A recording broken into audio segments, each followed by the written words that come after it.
Delirious I am not, nor am I a victim of trickery, or credulous upon the misapprehensions performed by deluders. Of course, this was indeed actuality.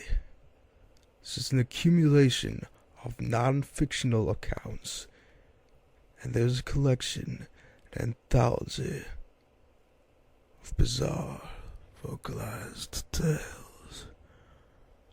I tell of the numerous commoners who revel over the clandestine occurrence of the Poe toaster. Ha!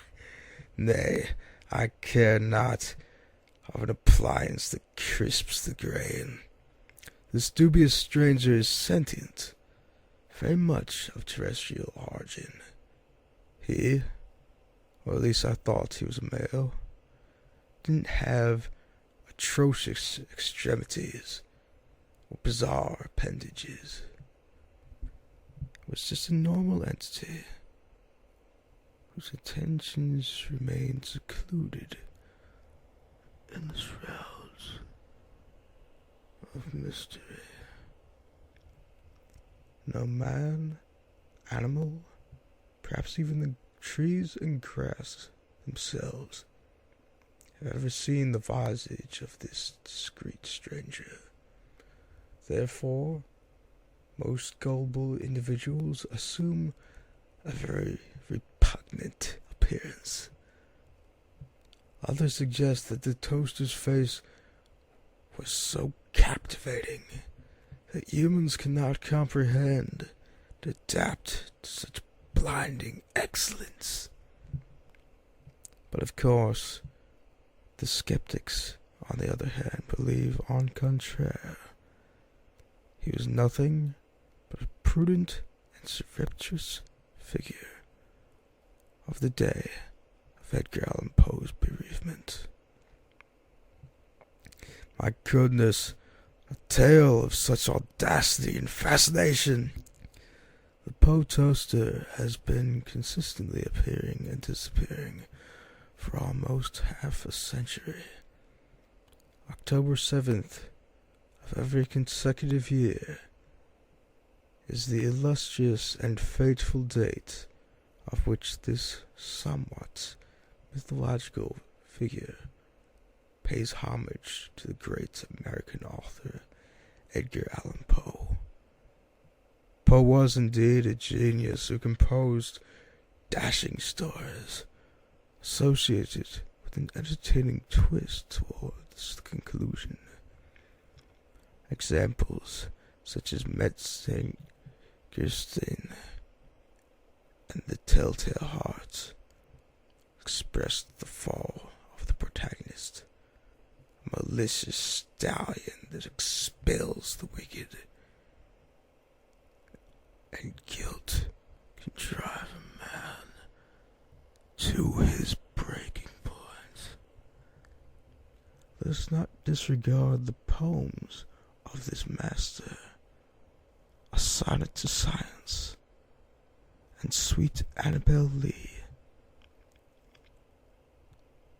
Yes, the absolute ultimatum is that Poe was one of the greatest authors in human record.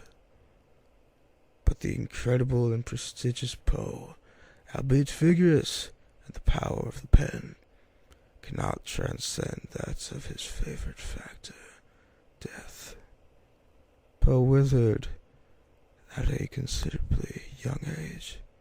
His cause of death, disputed from rabies to alcohol intoxication, remains indistinct.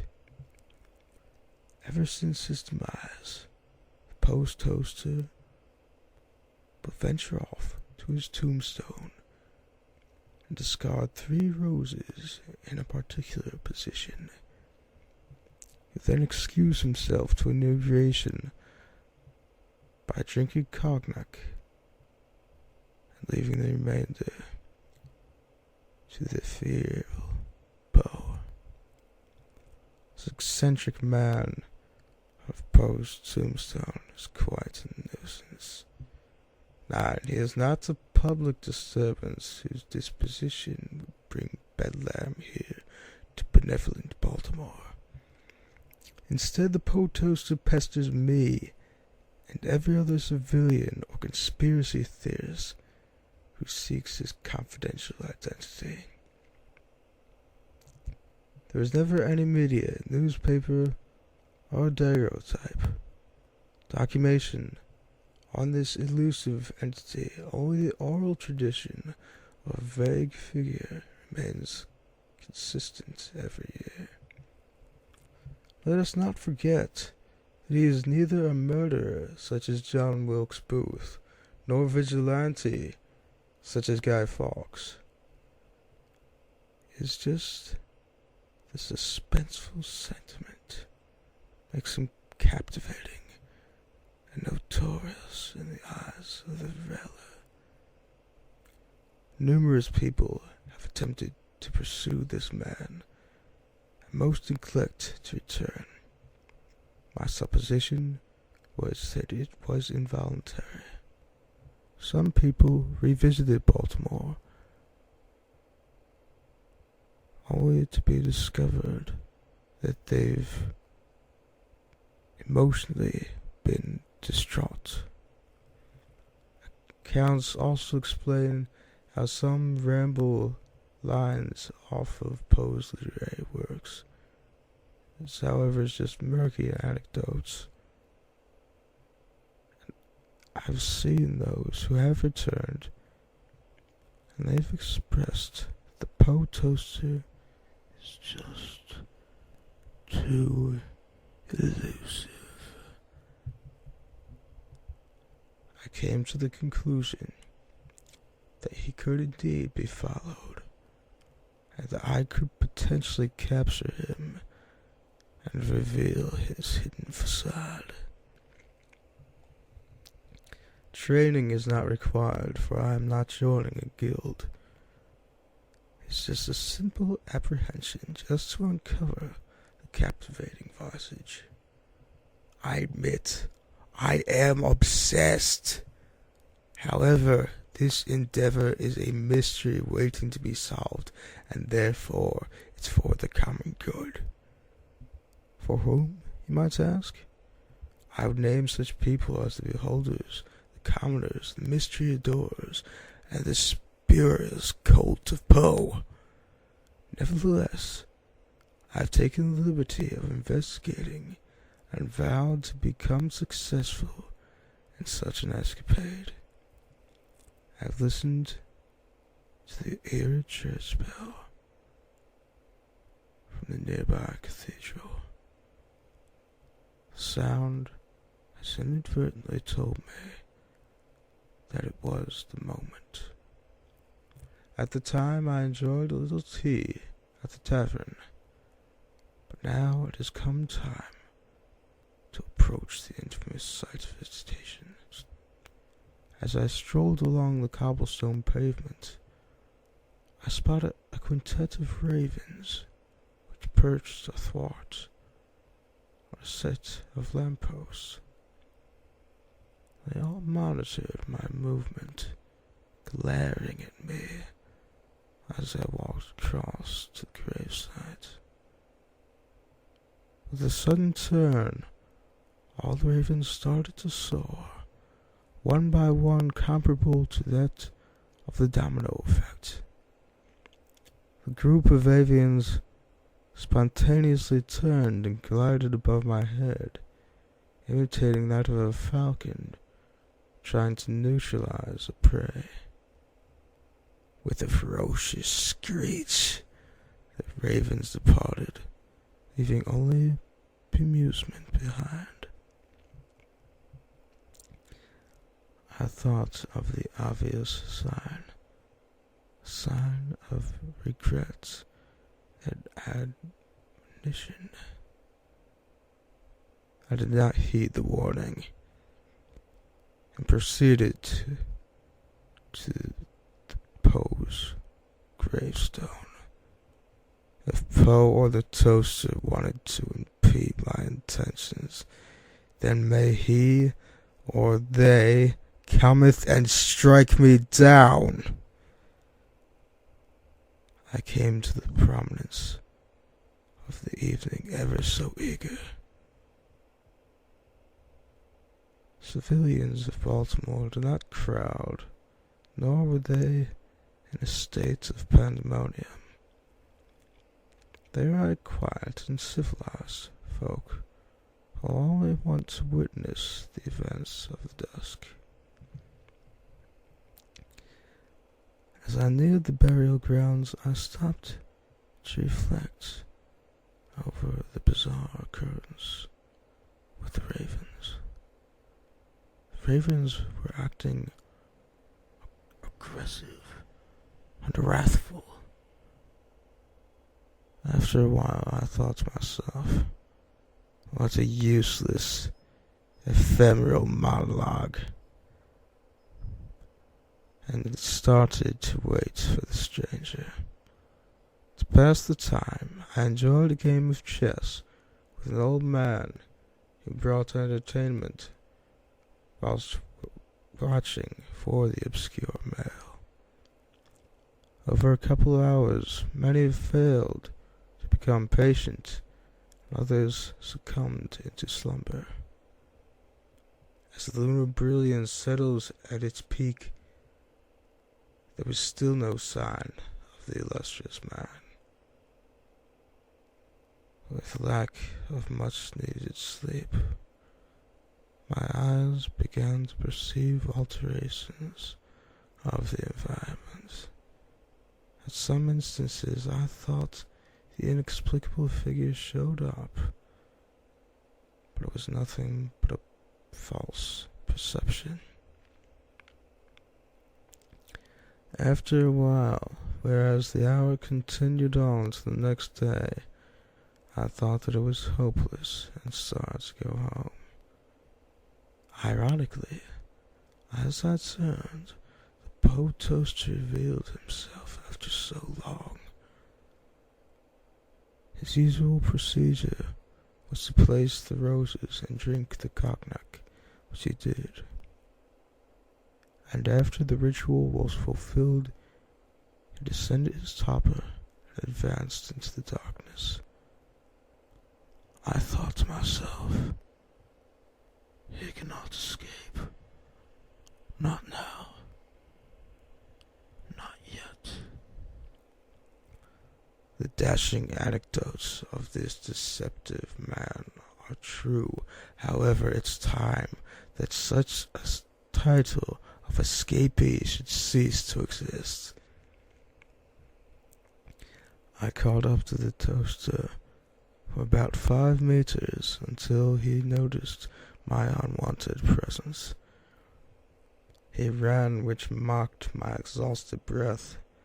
Nevertheless, I chased after the eccentric figure as I vowed to come triumphant at the conclusion of this journey. His mobile abilities were nimble and swift, and rivaled that of simians which riddled the forests of jungles. A dense fog descended the stagnant streets of Baltimore, which hindered my view of the evasive legend. It's as if nature intended for me to halt, for knowing the identity of the stranger would be typically dangerous to the psychology of man. Bah! I chuckled before such a capricious hesitation. Like I said before, I will not falter until this man is identified by primary accounts. I iterated this creed oh so quickly, with much candor. Miraculously, the dense fog parted, and I found myself near a dwelling. The potoaster rummaged his pockets to locate his keys, and proceeded to open the entrance. As he walked in, he left the door open,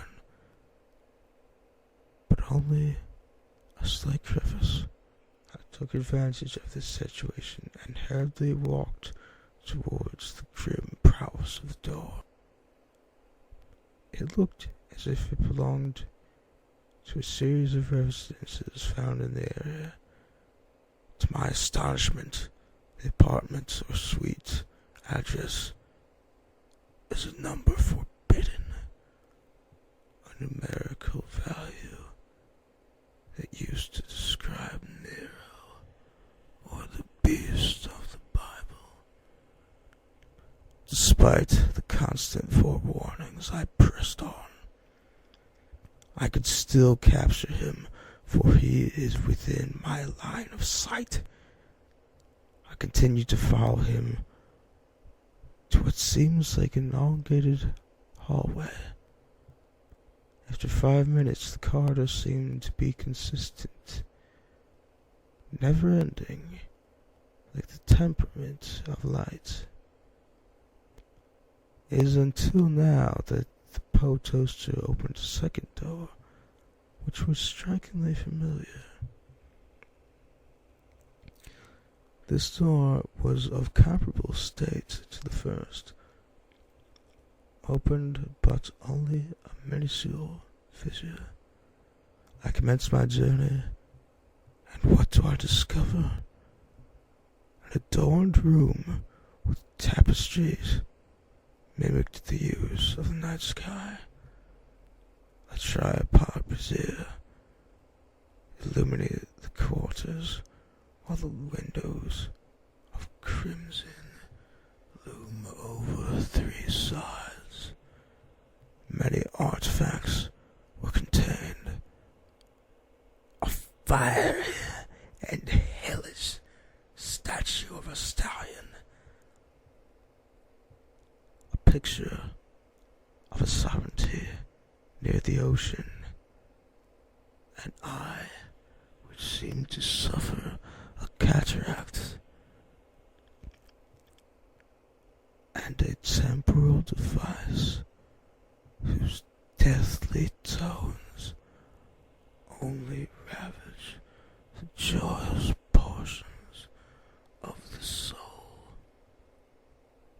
An entrance is found opposite to the corridor's accessway. I entered, leaving no heed to any of the relics. Shockingly, I found myself at the entrance to the dwelling. I turned around to confirm such an assumption, but now it seemed as if I was at Poe's gravesite, only without any indications of the reverend townsfolk. The Poe toaster turned to my direction at this instant. His very portico hypnotized me. It told me to uncover his unbearable hood and discover the truth of this damnable investigation. As I made a gesture that looked like a threat, the toaster quickly dodged and summoned a dagger. He tried to pierce my heart or slice the jugular, but my agility surpassed, or at least rivaled, his. I then became successful in removing the hood.